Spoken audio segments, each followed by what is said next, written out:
Hammaga salom. Bu videoda ko'pchilikni qiziqtirgan bir mavzuga to'xtalamiz. Mavzuni yoritishga harakat qilamiz. Bu o'sha AI yordamida 3D modellar yasash va ularni sifati, ular haqida bizning xulosamiz, bizning ishimizga ta'siri shunga o'xshagan narsalar. Xususan mana ko'rib turibsiz, birinchi turli AI xizmatlaridan foydalanib yasalgan modellarni ko'ramiz.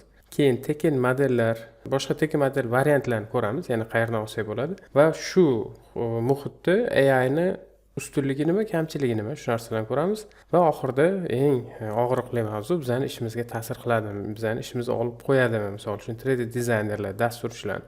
O'ylaymanki, bu video sizlarga foydali bo'ladi. O'zingizga kerakli narsalarni bilib olasiz, ba'zi narsalarga aniqlik kiritamiz. Xullas foydali. Shuning uchun hozirdan like bosib qo'yaveringlar, keyin a'zo bo'lib qo'yasizlar. Mayli. Demak, boshladik. Xo'sh, hammasi mana shu modeldan boshlandi. Bu model emas, shunchaki rasm ko'rib turibsizlar. Google Gemini. Bu ham AI xizmat, image generation, ya'ni rasmni generatsiya qila oldik. Nima deydi, modelni tasvirlab o'tirmadim, undan ko'ra Gemini'ga tasvirlab berdim, u menga rasm qilib berdi va o'sha rasmni turli xil xizmatlarga tashladim. Hammada bir xil natijani ko'rish uchun. Va hozir natijalarni ko'rsataman, boshqa modellarni ham ko'rsataman. Birinchi, hozir hamma joyda mashhur bo'layotgan, hamma gapirayotgan mana bu model Hanyuan 3D, xitoyliklarniki. Ko'rib turibsizlar, xitoycha yozuvlar ham ko'p. Buni inglizcha qilib olishingiz mumkin. Agar mana bu yerda knopkasi chiqsa, bitta Chinese'ga bosib, yana bitta Englishga bosamiz, hamma narsa inglizcha bo'ladi. Agar Google Chrome'ni ishlatsanglar, bu narsa chiqmasa, mana bu yoqda ham bor. Xo'sh, qayerda u? Mana translate bosasizlar va tarjima qila olishingiz mumkin bo'ladi. Bo'lmasa xitoycha bu asosan, til degan joyini ham men ko'rmadim. Xullas, mana o'sha robot, Hanyuan 3D dagi robotimiz.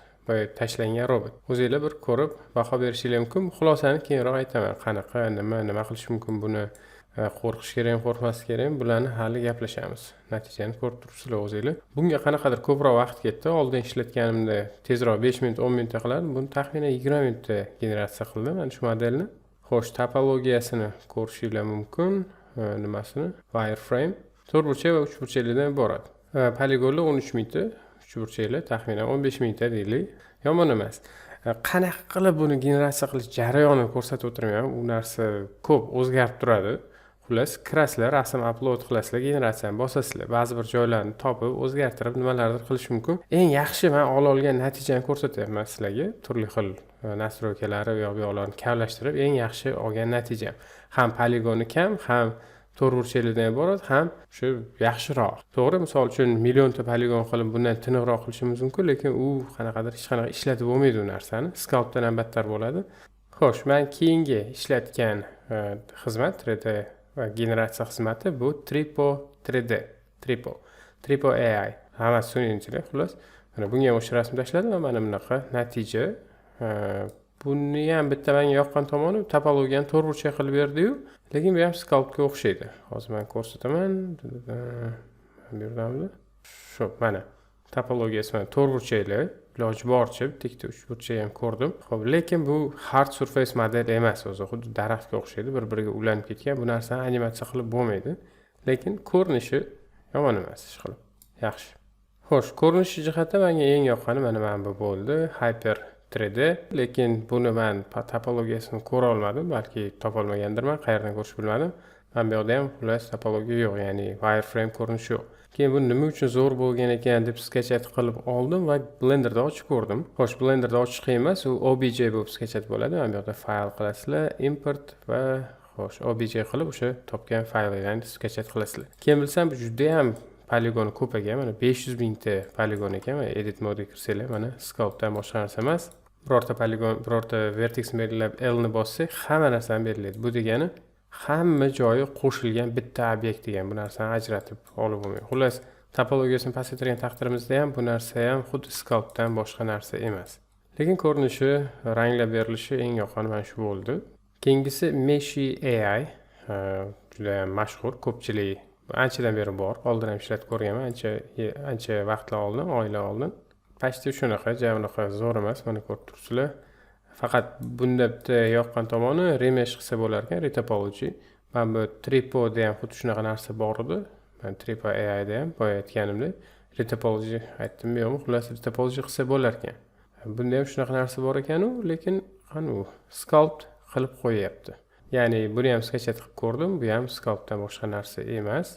Bu ham qo'shilib ketgan, xuddi daraxtga o'xshab yoki plastilindan yasalganga o'xshaydi. Bu ham robot emas, hard surface emas. Xo'sh, mana shu bitta modelni hamma servislarda qilib ko'rdik va shunaqa natija oldik mana. O'zingizlar, xulosa o'zingizlardan, lekin bu narsa haqida yana hali gaplashamiz, nima qilish mumkin. Xo'p, bu balki hard surface ga yaxshi emasdir deb boshqa narsalar ham generatsiya qilib ko'rdim. Birinchisi mana daraxt. Mana shu Mesh AI ni o'zida daraxt generatsiya qildim. Va mana bu 3 millionta poligonli daraxt, 3 millionta poligon. Yaxshi ancha. Yaxshi deganda nima? Ko'rinishi yaxshi. Ko'rinishi, shakli mana menga yoqdi. Keyin buni men retopology qildim. Mana shu yerni o'zida qayerdadir bu mana remesh qildim va mana bunaqa ko'rinishi keldi. Bu ham amalga bo'ladi. O'yin-po'yinlarga kirgizib yuborish mumkin. 10 mingta, lekin 10 mingta bunga sal ko'p-u, lekin bo'ladi ish qilib. Qanaqadir mobilniy o'yinlarga uzoqroq qo'yib qo'yishga bo'ladi. Lekin o'shanda ham bundan ham kamaytirsa bo'ladi poligonni 10 mingtadan. Keyin boshqa servislarda sketchat qilish imkoniyati bor ekan. Bu Mesh AI da adashmasam yo'q edi. Bosamiz. Mana download qilib bo'lmaydi, xullas Pro olish kerak, pulli. Sketchat qilib bo'lmaydi. Va har doimgidek boshqa modellarni ham ko'rdik. Yasalgan boshqa modellarni ko'rib chiqdim. Masalan, keyin bu balki boshqa narsaga yaxshidir deb toshni qilishga harakat qildim. Ya'ni o'sha Gemini da toshni teksturasini generatsiya qilib oldim va bu narsani bittasiga tashladim. Tripoga tashladim adashmasam. Va effekt menga rosa yoqdi, lekin men effektini qarasanglar zo'r qilib qo'ygan ekan. Xullas, toshga o'xshamadi. Nimagadir? Mana rezultat mana shunaqa bo'ldi. Bunaqa zo'r tosh chiqmadi. Qanaqadir o'tinni ham bilmadim. Juda eski o'rmon tagida qolib ketgan toshga o'xshaydi. Xullas, uncha yaxshi qoniqmadim bu rezultatdan. Xo'sh, men buni ko'rdim. Buni ham kimdir generatsiya qilgan. Men buni ko'rdim. Mana shu narsa rosa yoqdi. Buni keyin sketchat qilib oldim. Bu ham 500 mingta poligonli ekan. Bu degan bu ham sculptdan boshqa narsa emas. Buni ham bir narsada ishlatish qiyin. Buni sketchat qilib ko'rdim. Xullas, bu Hyper-3D hammasini bir 500 mingtalik qilib generatsiya qilar ekan. Balki qayerdadir nastroykasi bordir, lekin men topmadim. Tripo AI da ham ba'zi bir narsalarni ko'rdim. Masalan, xo'sh, mana bu yaxshi yoqdi menga, zo'r chiqqan ekan, sculpt. Men shu rasmdan olgan. Va bu ham lekin mana ko'rib turibsizlar 1 million 33 ming qanchadir poligon. Buni ham qanaqadir sculpt print uchun ishlatsak bo'ladi menimcha. Xo'sh, Hanyuan, Tencent Hanyuan da ham bir ikkita boshqa narsalar ham ko'rdim. Xo'sh, mana stolda ayniqsa unchalik qoniqarli emas. Juda ham oddiy model bu, lekin unchalik qoniqarli emas. Umuman qoniqarli emas desam ham bo'ladi. Bu modelni ishlatgandan ko'ra tekinlar tiqilib yotdi. Endi shu joyda mana shu yerga bitta xulosa qilamiz, ya'ni sun'iy intellekt tomonidan yaratilgan 3D modellar asosan nima qilish mumkin bo'ladi bilan? Bulardan nima foyda? Xo'sh, bitta xulosa shuki, sculptingga zo'r. Sculpt qilishga, ya'ni ideyangizni sculpt ko'rinishga keltira olishga juda ham yaxshi. Lekin toza topologiya bilan haqiqiy ishlatsa bo'ladigan modellar qilish juda ham qiyin hali. Pullilarni ishlatib ko'rmadim men, lekin taxminan shunaqa natija beradi. Chunki pullisini ishlatib yasalgan modellarni ham reklama sifatida qo'yish kerak, taxminimga ko'ra. Lekin shu internetda ham izlanib ko'rdim, birorta odam nima deydi, production ready deydi, ya'ni qanaqadir o'yinga yoki multfilmga kiritishga yetarli darajada model qilib berdi degan joyi yo'q. Ideya olish uchun, xuddi mana bu Midjourney'lar ideya uchun rasm chiqarib beradi, lekin rasm tomonlama AI generatorlar anchagina kuchayib ketdi. Hozir odamlar bemalol pulli ishlarni ham AI ga qildiryapti rasm tomonlama. Bosh qahramon sifatida ishlatiladigan modellarni AI da generatsiya qilib bo'lmaydi. Xulosa hozircha shu. Sculpting yaxshi va men bu loyihalarimda, masalan, multfilm yoki o'yinlarimizda uzoqroqda ko'zga uncha ko'rinmaydigan modellarni shunchaki generatsiya qilib soddalashtirib qo'yib yuborish mumkin. Lekin asosiy bosh qahramon modellarni u reklamada bo'ladi, multfilmda bo'ladimi, uni qo'lda yasash kerak baribir. Ikkinchi narsa, tekin modellar ko'p, AI ning ustunligi va kamchiligi. Tekin modellar ko'p degan nima hozir aytaman? Ya'ni masalan, robot kerak bo'lsa, mana sizlarga xohlagancha robot. CG Trader'da mana free ni yoqib qo'yganman. Hammasi bepul ishlaydi. Qanaqa robot kerak bo'lsa topib olasizlar. Robot mana 59 ta sahifada hammasi mana shu robot degan savolga javob beradigan modellar va hammasi bepul CG Trader'da. Yoki mana Sketchfab'da qilib yotibdi. Bularning orasida bepullari ham juda ko'p. Xo'sh, men o'zim bir nechta sketchat qildim. Misol uchun mana bepul, mana bepul, mana bepul, mana bu ham bepul, mana bu ham bepul. Xullas juda ham ko'p. ko'p ko'rdim man bepul modellarni. Mana bu ham bepul, mana bu ham bepul. Yoki daraxt generatsiya qildim. Daraxtlar ham ko'p ekan. Daraxt mana tosh ham generatsiya qildim, boya ko'rsatdim. Har xil stildagi toshlar, o'yinlarga kiritilsa bo'ladi yoki boshqa narsa. Xullas, bepul modellar hozir muammo yo'q. Xo'sh, endi shu vaziyatda bizga bu AI generatorlar nima foydasi bor? Qanaqasiga biza shuncha bepul modellar turib AI dan foydalanishimiz mumkin? Nimaga kerak bu? Birinchidan, bu yangi texnologiya, undan orqada qolmaslik kerak, doim o'rganib, kuzatib turish kerak. Ikkinchidan, eng muhimi, bu misol uchun mana saytlardagiga o'xshab nima bo'lsa shuni olmaysizlar, ya'ni nima taklif qilinsa shuni olishga majbursiz. Siz uni hech qanaqa o'zgartira olmaysiz bu yerda. Nima bor bo'lsa shuni yuklaysiz. AI generatorlarning yaxshi tomoni, siz xayolingizdagi, ya'ni tasavvuringizdagi narsani chiqarib olishingiz imkoniyati bor. Shunga o'xshashroq narsani. Rangini o'zingiz belgilab berasiz, ko'rinishini, stilini, nimaga o'xshash kerak, qaysi o'yindagi modelga, qaysi multfilmga o'xshash kerak. Mana shu stillarni o'zingiz belgilab berasiz.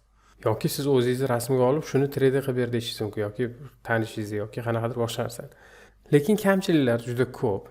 Birinchi kamchiligi, hozir kamchilikni ham gapirmoqchi edim, usulli kamchilik juda ko'p. Kamchilikning birinchisi, hali yetarli darajada realistik qilib bera olmaydi. Ikkinchisi, kichkina narsani o'zgartirish kerak bo'lsa, juda qiyin.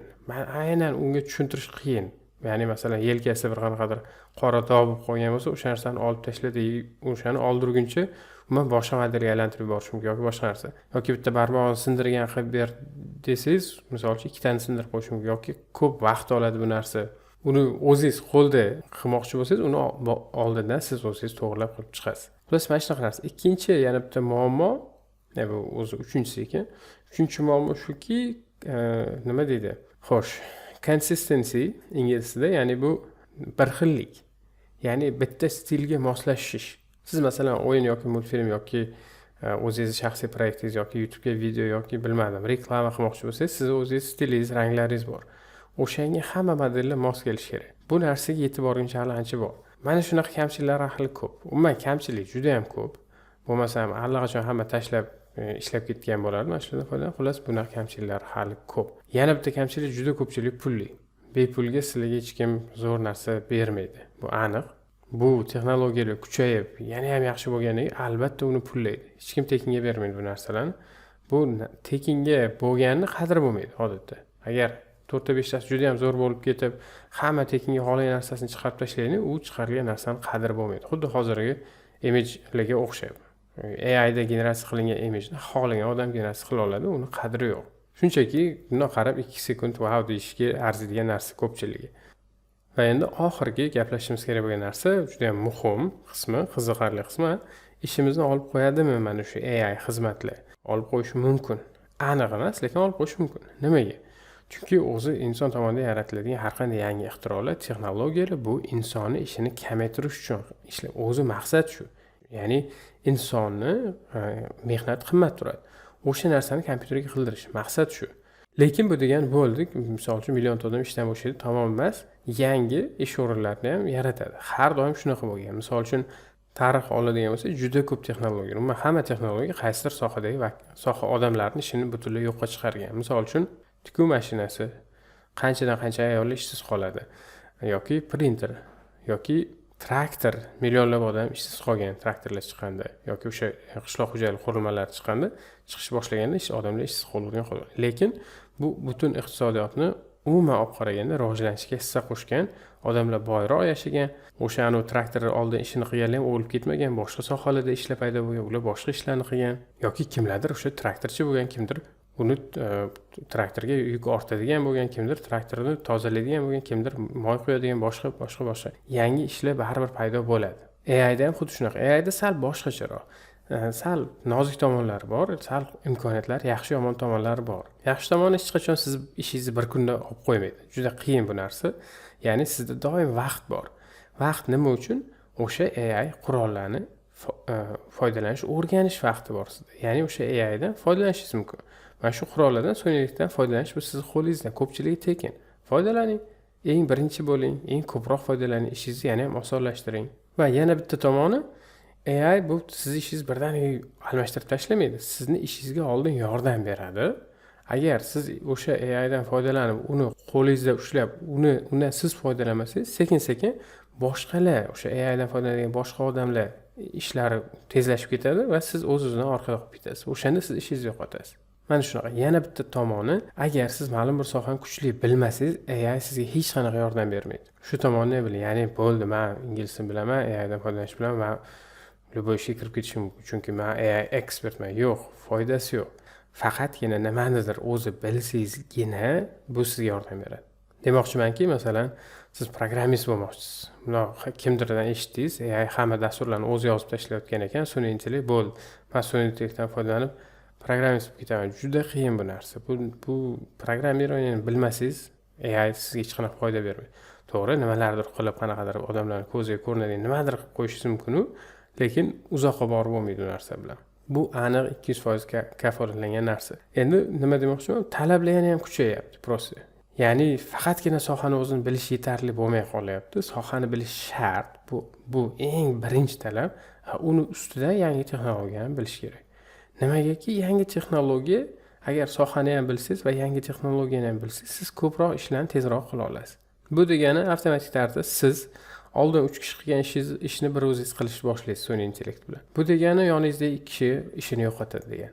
Agar u birinchi foydalanib boshlasa va u birinchi bo'lib ko'proq odamlarning ishini bir o'zi qilib boshlasa, boshqa odam siz ishingizni yo'qotasiz. O'shaning uchun hozir konkurensiya yana ham kuchaygan, talablar yana ham kuchaygan. Shu kimnidir ishini to'liq bitta odam qilishi mumkin, 3-4 odam ishini. Lekin baribir odam qiladi. Sun'iy intellekt o'zi emas. Odam o'sha ishni, o'sha sun'iy intellektdan foydalanib, o'sha sohani kuchli bilgan odamlar qiladi. Mana shu narsani tushunish kerak. Yaxshi tomonlari sizni yana ham muvaffaqiyatli bo'lib, ko'proq pul topib, yana ham sohangizda mustahkamroq o'rin egallashingizga xizmat qilishi mumkin. Yomon tomoni boshqa odamga xizmat qilib, siz o'shani hisobiga siz qanaqadir ishingizda kamayishi, daromadingiz kamayishi mumkin. Mana shu narsani bilish kerak va harakat shunga yarasha qilish kerak.